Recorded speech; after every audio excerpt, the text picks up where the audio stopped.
Hello. All breakups are painful, but if you're breaking up with a narcissist, it is going to be an excruciatingly difficult and confusing journey. Hi, this is Ava from Soul GPS. Welcome. This is our topic for today, the narcissistic discard. What's going on? Why do they do this? How can you get through this? What often happens when you are in a relationship with a narcissist is that they are arming themselves with information about you. And when it comes time for them to leave, what they're going to do is use that information against you. They're going to pull something very sensitive out of their cunning hat, and they're going to tell you that, and it's going to hurt. It's going to feel like someone just put a dagger in your heart. They're also going to use shameful remarks and play on your insecurities and fears. They may say something to you that is so awful that it's going to reverberate in your mind for weeks, if not months, if not years.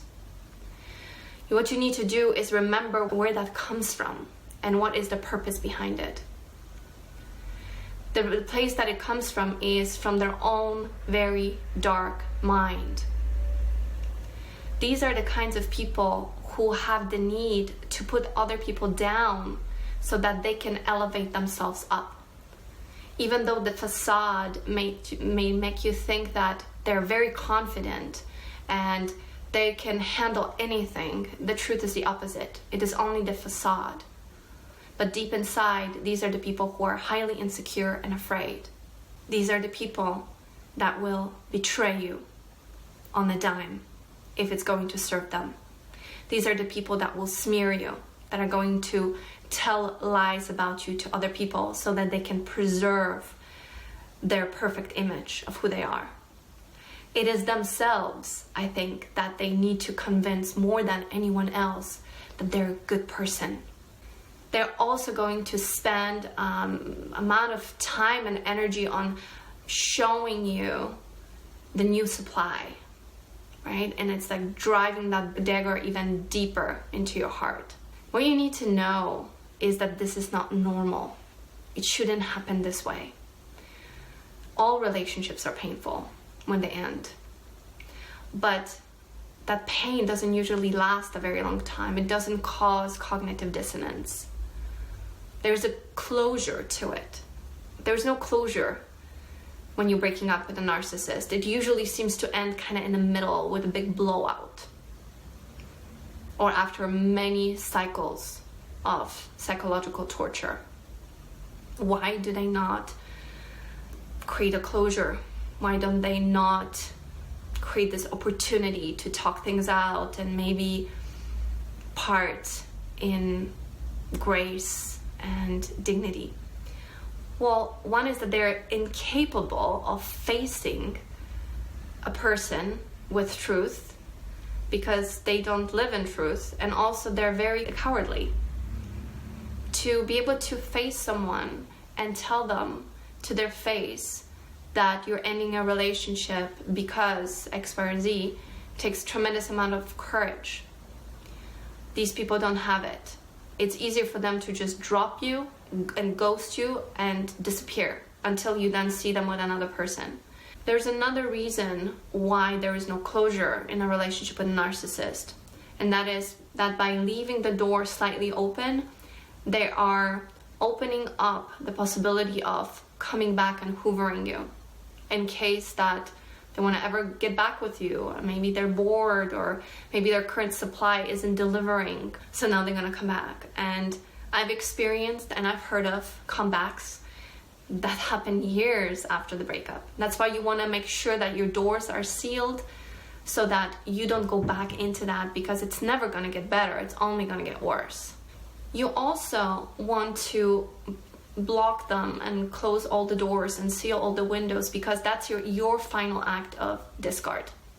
So even though they may be the ones who left and left you hanging without any answers, you become the person who will shut the door permanently.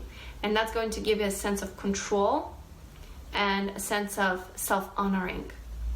So now that it's all done and finished and you're left on your own, what can you do? How can you move through this experience as gracefully and as quickly as possible? First of all, you need to realize that what happened wasn't your fault. The way that these people operate is as if to force you over a long period of brainwashing you to believe that it was all you. They play on your hyper empathy, they play on your optimism, they play on you taking a lot of responsibility for your life, which are all really great traits to have, by the way, but not when you're interacting with a narcissist, because they're going to use all of that against you and to their own advantage. What happened to you wasn't your fault. It wasn't some mysterious force working against you. It wasn't karma. It wasn't anything like that. The only reason why this happened, actually there are two, is because number one, there are a lot of narcissists in our world these days. They've always been around, but seems like there are more than ever these days. And number two, it's because you didn't know. You lacked the education, you lacked the information that you need in order to not fall for it next time around. So I like to treat this experience as an initiation. It's like a vampire bites you. Now you have the poison inside, so you can start building antibodies and prevent yourself from ever falling into the trap again. So you never need to think that it was you, that you somehow created it. You didn't. Maybe there's a mechanism in you that made you want to give this person another chance. Maybe that's something you were taught. Maybe you're the kind of person who believes that everyone's good at their core. Not true. There are some people in this world, unfortunately, that are very destructive. So you didn't know. So what can you do now so this doesn't happen again? First thing you need to do is learn about narcissistic personality disorder and about these people, how they operate. Read books about it, watch videos, listen to podcasts. There's a great amount of information out there right now, so it's available. Number two, get some support. Talk to a therapist, talk to a coach, talk to a friend, talk to someone who understands. You need to share your story. Number three, write your story down. Share it on a piece of paper. Maybe one day it will become a book or a movie or something that is going to help someone else. Number four, practice self-care.